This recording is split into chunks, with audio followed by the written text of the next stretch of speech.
तर या ठिकाणी आपण क्वेश्चन नंबर 7 सॉल्व करणार आहे.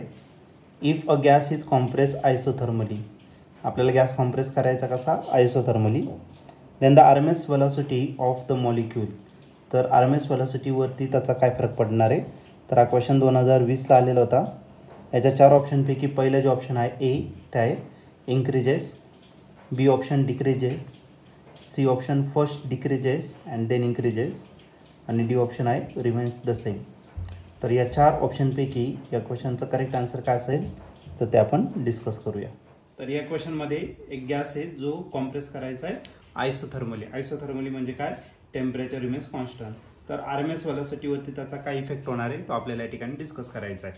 आयसोथर्मल आपल्याला जी प्रोसेस दिलेली आहे ती कोणती दिलेली आहे, आयसोथर्मल प्रोसेस.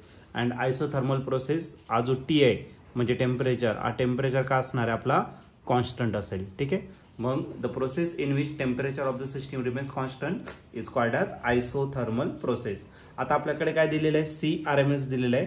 आणि या CRMS जर घेतला तर याचा जो फॉर्म्युला आहे तो आहे √3RT आपण का असेल तर M. 3 कॉन्स्टंट आहे, R युनिव्हर्सल गॅस कॉन्स्टंट तोही कॉन्स्टंट आहे, आणि M जो आहे तो मोलर मास आहे तो देखील कॉन्स्टंट आहे.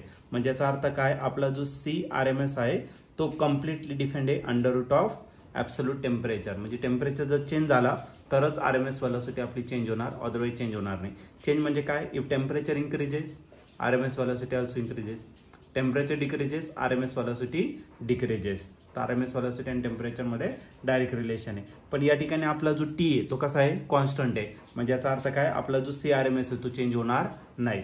मग आपलं या ठिकाणी जर तुम्ही ऑप्शन जर चेक केलं तर ऑप्शन नंबर डी जो आहे तो या क्वेश्चनसाठी करेक्टली मॅच होतोय. ऑप्शन डी आहे रिमेन्स द सेम. मग RMS वेलोसिटी आपलं सेम राहणार, कारण की कोणती प्रोसेस आपली, आयसोथर्मल प्रोसेस आहे म्हणून.